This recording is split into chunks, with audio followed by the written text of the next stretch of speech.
Perang yang tak berkesudahan di Gaza membuat Israel semakin terisolasi dari dunia internasional.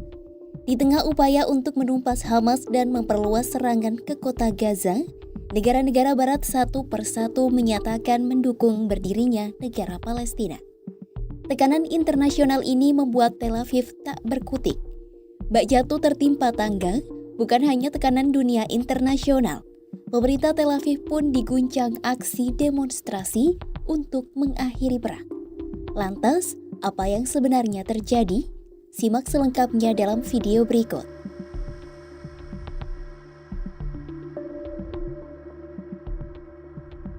Aksi unjuk rasa terus dilakukan warga Israel bersama keluarga sandera di tengah pasukan Israel yang melanjutkan serangan darat baru di ibu kota Gaza. Rabu 17 September 2025, para demonstran mengenakan pakaian putih dengan darah yang melambangkan sandera yang tewas dalam perang di Gaza. Mereka berkumpul di dekat kediaman Netanyahu di Yerusalem, sembari membawa spanduk Sparta merujuk pidato Netanyahu sebelumnya. Sparta merupakan negara kota Yunani yang terkenal secara historis karena masyarakat militeristiknya dan etos pejuangnya. Salah satu ayah dari sandera yang jenazah putranya diyakini disimpan di Gaza, Michel Ilus berjanji ia tidak akan berkompromi hingga jenazah sang putra dikembalikan ke Tel Aviv untuk dimakamkan. אנחנו נילחם על החזרת הילדים שלנו ועל החזרת האתוס הישראלי. אתם תהיו איתנו פה, נפרוס פה עיר אוהלים, כל מקום פה, אנחנו נשאל, אנחנו נישאר, אנחנו נעשה מצור, נעצר פה את צעדיו של השורד, של ראש הממשלה, שמזמן בגד בנו ובערכים ששם אנחנו חינכו אותנו. Selang beberapa hari, Netanyahu kembali dihadapkan dengan gelombang unjuk rasa di dalam negeri. Dalam aksi yang berlangsung Sabtu 20 September 2025, ribuan demonstran dan keluarga sandera menuntut gencatan senjata dan kesepakatan sandera yang komprehensif. Mereka menuding pemerintah Netanyahu telah menghukum mati orang-orang terkasih mereka dengan terus berperang daripada bernegosiasi.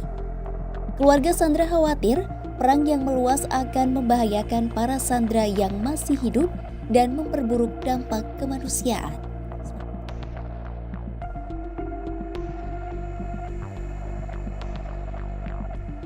Di tengah tekanan internal Tel Aviv, Netanyahu memperingatkan negaranya turut menghadapi isolasi internasional.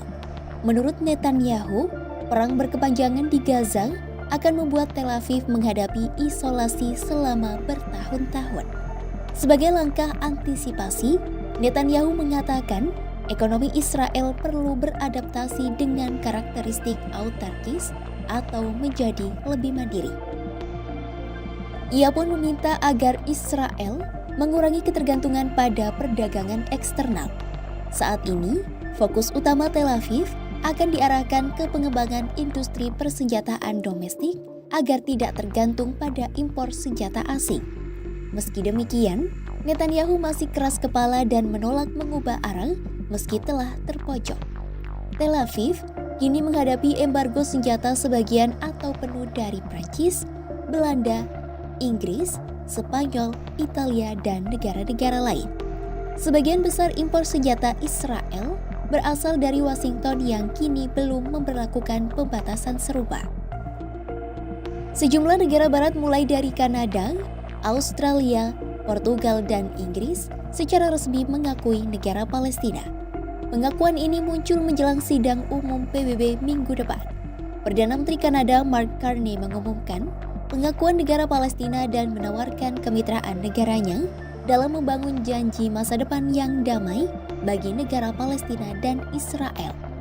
Menurut Carney, mengakui negara Palestina sama sekali tidak melegitimasi terorisme dan bukan imbalan untuk Hamas.